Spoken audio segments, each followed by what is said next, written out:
Hi. So I made it to Sweden. I am in Luleå, which is way up north.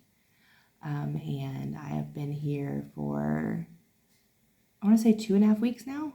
I got here on June 17th, and it's currently, as I'm filming this, July 5th. Yes, it's July 5th. Um, yeah, it's been amazing. It's been easy. The whole travel process with Pippi was stressful, but I was shocked at how well she did flying. Um, I had gabapentin and trazodone from the vet, and I had issues giving her the gabapentin because it was a liquid. So I couldn't really get a lot of that in her, but I found a way to sneak the trazodone in her, and it really just mellowed her out. Like, she was just like, okay, this is cool. She didn't fuss. She didn't like try to get out of her carrier. She didn't make a peep, honestly. I had to keep checking on her. I'm like, you okay? You okay in there?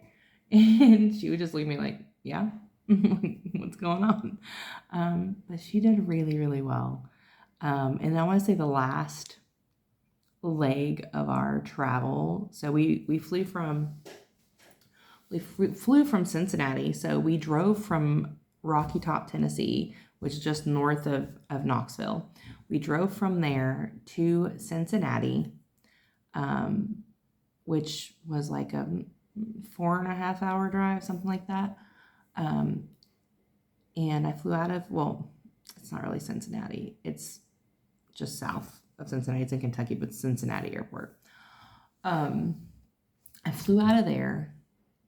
She did really well in the car. I like opened her carrier and she like crawled in my lap at one point, and but then she got right back in her carrier. But she was doing really well. Went through airport security in Cincinnati. I had to take her out of her carrier. She was scared, but she really didn't move. I just held her like really tightly against my body, um, and we got her back in her carrier.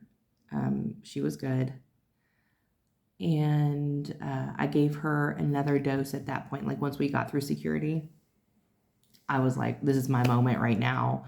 She isn't going to fight me at this moment. And so I gave her the full dose of gabapentin and she took it. And then I snuck trazodone on her um, using her favorite cat treats, what I ended up doing. So, like, if you have a cat and you're having problems, like giving them pills, um, what I did was she loves, what are they called? Temptations. She loves the Temptations cat treats. And so they like have this like softer filling on the inside and they're like crunchy on the outside. So what I did was I broke like 2 or 3 of them up and then I put it on top of the trazodone and kind of like rubbed the filling on the trazodone, put it right in front of her. She ate it right up, just like nothing. I was like, oh, I'm like, Pippi. She just immediately took it.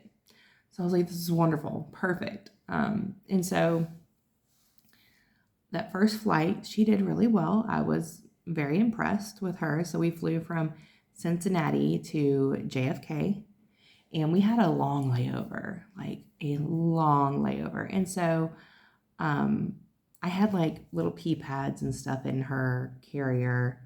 And I tried to get her drink water. She just didn't want it. And so I was like, okay. And she would eat like a few little treats, but she didn't eat a lot during the flights because she was more just kind of like relaxed. She was napping and just chilling out. But in JFK, I would like just open the side of her carrier or open the top and like I would put my hand in there and like pet her to let her know you're like, I'm here, we're good, like nothing crazy's happening. But I realized that she liked people watching. So I would open the end of it so she could like really see out. And we would sit kind of like off to the side, like not really around people. But she would just sit there and just like watch people like go back and forth and just chill. And when she didn't want to do that anymore, she would turn around and face the other direction. And I was like, okay, I'd zip her up. But I could tell, like, if we were in a busier part of the airport and, like, you could tell she was like, no, I don't like this, I had this little blanket in her carrier, and I took it out, and I would, like, cover the top and the two long sides of her carrier, and kind of make it a little darker, and she would go to sleep. So it was great. And then we got to the long flight from JFK to Stockholm, and I know how cold those flights can be, especially their overnight flights. They're over the ocean, and I mean, it gets cold. And so I sacrificed my blanket. I froze on the plane, like I was freezing, but I took it, and she had the blanket in her carrier because I wanted her to have something warm to lay on. And I took the airplane blanket and like draped it over the back and the top and two sides and left the one end uncovered, for airflow to get some air in there. And she was set at my feet, and she was silent the entire flight. And I mean, I even like a few times, like during in the middle of the flight, like she was so quiet and like hadn't made a peep. And I was like, I want to see if she's okay. And so like I would pull her carrier, put it in my lap, and just like check on her, and she would look at me like, what are you doing? Like, put me back down there, I'm sleeping. But she did so well, and like people around us were like, oh my God, there was a cat on the plane? Like, yeah, she's been here the whole time. And they were like, oh my God, she was so good. And I'm like, she really was. Like, I was pleasantly surprised. Like I had dosed her again with her trazodone before that long flight. So I was like, I want to make sure she's good because we're going to be on this flight for a long time. And she did really well. Like the lady sitting next to me was like, can I have a picture of her? And I was like, sure. I mean, she's like, I've never seen a cat on an airplane. She did so well. So well. And then we had to go through customs. And that was so easy. Like I had all her paperwork. That was like the most nerve-wracking part for me. I was nervous about like, what if I didn't have everything I needed? What if I missed a signature? Like what if, all the what ifs. And the lady came by, took her paperwork, scanned her microchip, and everything was great. Like easy. She stamped it. She's like, this is good for 4 months. You need to get her to a vet and get her a pet passport, and then she'll be good to stay. And I'm like, okay, perfect.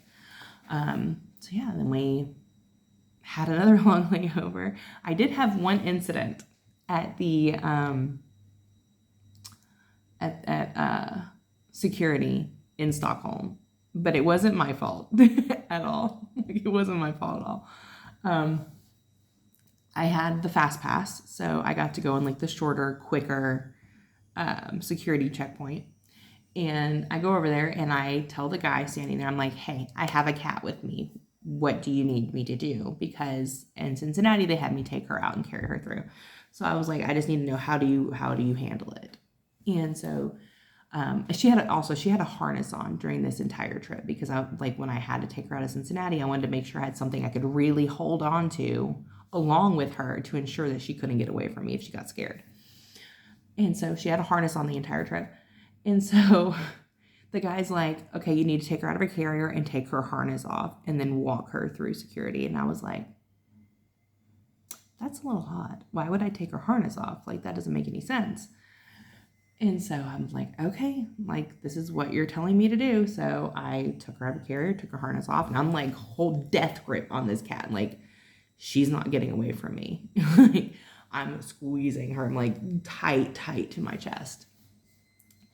And I start to walk through I walk through the metal detector, and this lady's like, whoa.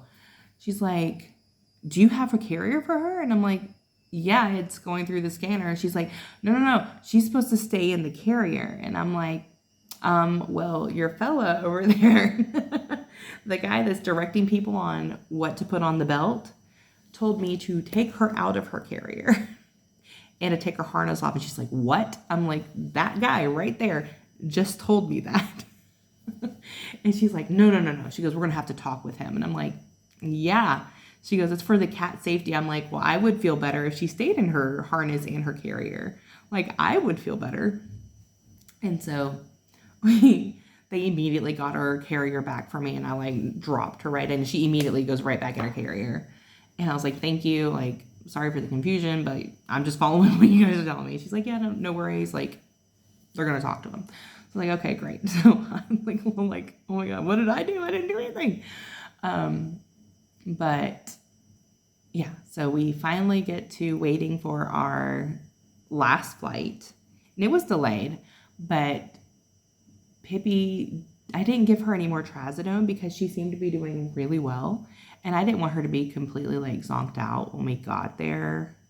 I wanted her to be able to like get out and explore if she wanted and everything. But she did really, really, really well. Like, on that last layover, she just kind of, people watched again. And then like when I could tell she was getting a little overstimulated, I covered her back up. She got quiet, laid down, went to sleep. And yeah, then we took that last flight and arrived to my husband and my in-laws at the airport with a sign saying "Välkommen Audrey och Pippi," which is, welcome Audrey and Pippi. And yeah, it was great. We got the car ride here. Pippi did really well. She's really quiet. We got to the apartment and I let her out. Like, we put her food bowl and stuff in the bathroom with the litter box just to give her a safe space. If she wanted to kind of like stay hidden in there, that was fine. So I put her in there so she could see that that's where her litter box is. And we showed her where her food bowl and stuff was. And then she immediately tried to hide behind the washer, where she proceeded to get stuck. Because there's like the tubes, one of the drain tubes there, and then there's like a water pipe, and she got wedged between them. So like her head was against the tube, but then her butt was like stuck like in this weird position, and she couldn't back out and she couldn't go forward. I went to check on her. I'm like, I haven't heard anything. Like, let me go see if she's doing okay. And I was like, oh, she's stuck. She wasn't stuck for very long, maybe like 5 minutes. And so I like helped her get out. And so we figured out how to like block it off just to ensure she didn't go back in there. And I want to say within 2 hours of being here, she was fine. Completely fine. Like, she hid under the couch for a few minutes, and then she found a way to get into the cabinet on his desk and like hid out in there for a little bit. But then, yeah, it was just like nothing happened. I was just like, what? It blew my mind how well she's acclimated to being here. And I'm so happy. Like, that's been part of like my stress with moving here, was her well-being, and she's done phenomenally. She loves it here. She loves Jan, like loves him. In the mornings I wake up and she is on the pillow between us, like between our heads, and half the time she's curled up next to him. Yeah, she loves it. She loves it here. And she's always, there's cat toys. Currently I can see 3 in my view right now. 3 cat toys chilling out, because she's always like stampeding through the apartment, chasing her toys, playing. She's extremely playful. She loves sitting and looking out the windows. She loves the balcony. Like, we open the balcony up and she sits out there and watches and lays in the sunspots, because it's like really the only place they can get like sun patches in the apartment. And so she goes out there and she lounges in the sun and brings us her toys, and she loves it. So I'm super happy that she's done so well. But yeah. And then besides Pippi, it doesn't feel like I live here. It feels like I'm on vacation. And I keep having this feeling that any day now is going to be my last day and I'm going to have to leave. And I think that's just the conditioning that I've had over the past 16 years. Whenever I spend time with them, it's like there's an expiration date to that visit. Like, I'm going to have to go home. But I don't have to because this is my home, and I don't know. Like it's so crazy to think like this is where I live now, and I am so happy here. Like I am so happy. I love being able to spend time with my husband.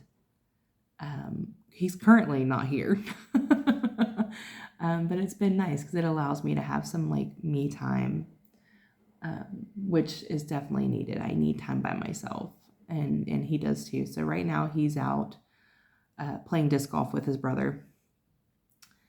But yeah, it's been amazing and so weird to think that this is my home. And it's like I keep saying like his apartment, or his town.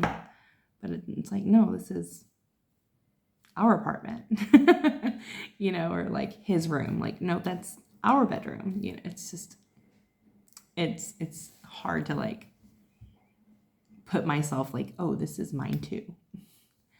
And I don't know how long it's going to take for it to fully like sink in that I live here. Maybe when I start working, possibly, I don't know. Or maybe like when I start building like friendships here and things like that, maybe it'll become more real. But currently it doesn't feel real. Yeah, I just feel like I'm living in this like magical place with the most gorgeous sunsets because the sun doesn't fully set this time of year. But like with the most gorgeous sunsets that I've ever seen in my life. And with these beautiful like woods, forests right across the street that we've like taken multiple walks in now, with like these huge boulders covered in moss and all these beautiful trees, and it's beautiful. And I love it. I mean, I do. And being able to spend time with his family, and I haven't gotten to spend time with everybody, but I plan on fixing that. Like I haven't seen my oldest niece yet since I've moved here. So I told him, I'm like, we're gonna have to fix that because I need to visit with her and I need to meet her new boyfriend and like, really get to know them, like the side of my now family, get to know them better. And it's funny because I was telling him last night as we were going to bed, we were just talking, and I was like, I'm excited for his family to finally get to know the real me. Like they know parts of me, and because we've never spent a whole lot of time together. But I'm excited for them to like see the real like bubbly, funny me, once I'm like comfortable in a situation and like I mean, it's like they have seen me more as like this very reserved, quiet person, and I really was that, honestly, at the beginning of our relationship. I was very much reserved and very quiet, very shy. I still tend to be shy, but I feel like I've come a lot more into myself over the years, and I do like to have fun, and I love to like crack jokes, and I love being silly and crazy and all of that stuff, but not a lot of people get to experience that side of me. And so I'm excited to like fully like be myself here and form these relationships with his family, because I know that his dad and I share very similar sense of humor. And so I'm like, okay, just wait until I learn Swedish, because the moment that I learn Swedish, me and your dad, Jan, we're gonna be like this. And so yeah. I'm very excited about all of these like things and possibilities, and yeah. And I'm excited to go visit some of my favorite places because we haven't really done a lot of that. He was down with his back. He threw his back out last week, and he was down for like 4 or 5 days. And so we didn't do a whole lot that week. And so I'm excited. to get to go to like my favorite places and just explore. And I'm excited to go to the cottage and just kind of relax and go swim in the river and just do all the fun things. But yeah, so that's how it's been. I'm surprised Pippi hasn't come stampeding through here. I bet she's in the bedroom asleep because she was literally just like making all the crazy noise in the apartment. I'm like, it sounds like we have a miniature horse running through here the way she like stampedes across the floor. But yeah, and I don't know. It's been fun, and we're now starting to like furnish the apartment. I mean, he had some furniture, but minimal.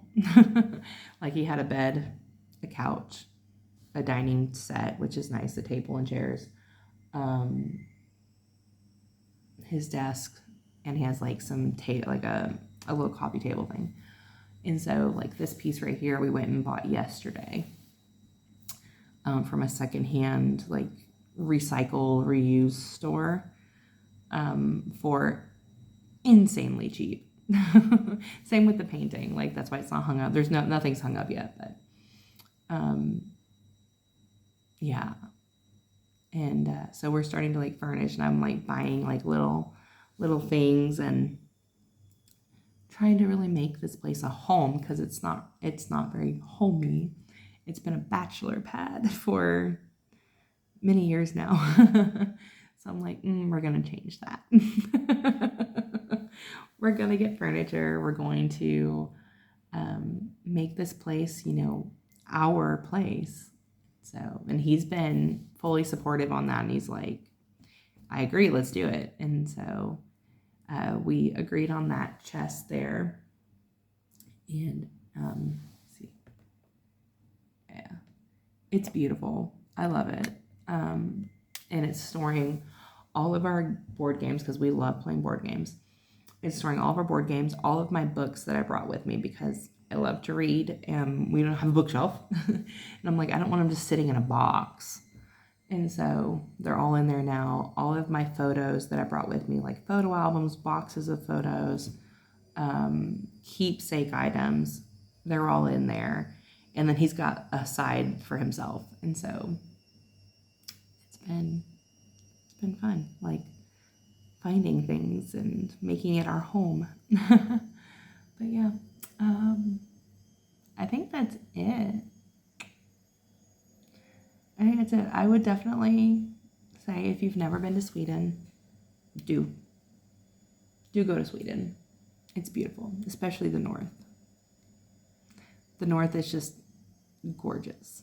It's so pretty, and I love it. Like, this is my home. But yeah, I think that's it. So I will talk to you all another time. Bye.